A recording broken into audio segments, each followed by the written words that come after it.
achats du mois d'avril et c'est parti. On commence avec les deux romans et tout d'abord j'ai choisi Catabasis, édité chez De Saxus par une autrice que j'avais beaucoup aimée pour son titre Yellow Face. J'ai pas mal de ses autres titres dans ma pile à lire et celui-là me tentait beaucoup. C'est un volume unique donc ça m'arrange et ça a l'air vraiment très original comme souvent avec cette autrice. En plus l'édition reliée est superbe donc j'ai hâte de découvrir tout ça. Le second roman que j'ai choisi pour ce mois-ci c'est Le Fracas des Envolées avec le premier volume qui s'appelle La Brise Tempête, édité aux éditions Gulfstream. Le livre est magnifique et l'histoire a l'air très très belle et très touchante. Au niveau du jaspage, c'est assez impressionnant parce que si vous le regardez comme ça, vous avez un jaspage. Mais voilà, si vous le tirez comme ça, vous avez un personnage. Et si vous le tirez comme ça, vous avez l'autre personnage. Ça rend mieux en vrai que ici. Mais vraiment, vous avez le personnage masculin et le personnage féminin dans le jaspage. C'est assez impressionnant. Et le livre a l'air super, tout simplement. Donc j'avais très très envie de le découvrir.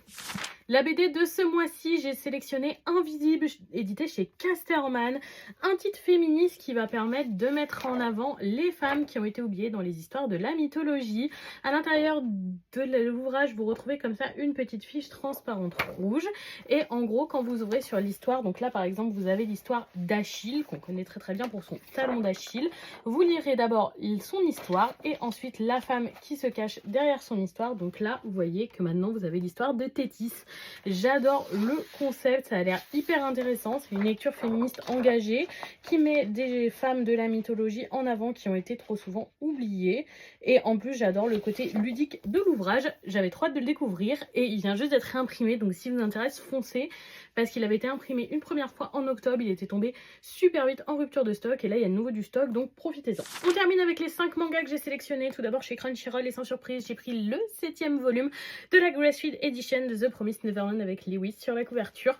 Tout simplement mon manga préféré dans sa toute nouvelle édition. Je suis tellement contente de pouvoir le relire une fois de plus. C'est vraiment mon chouchou.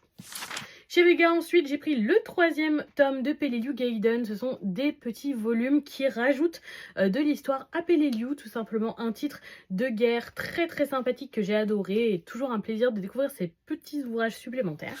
Ensuite, j'ai essayé de finir des séries avec les tomes 3 et 4 de Time Bomb Teacher, édité chez Panini, qui me permettent de terminer cette histoire un peu thriller, un petit peu mystérieuse, que j'avais beaucoup apprécié sur les 2 premiers tomes. Je pense que je vais me faire une relecture complète de la série. Et j'ai ensuite pris le 3e volume de Witch and Hound. J'ai reçu le 4e en service de presse et j'avais un petit trou dans la série, ce qui me permet de terminer ce titre. Et pareil, je ferai peut-être une petite relecture.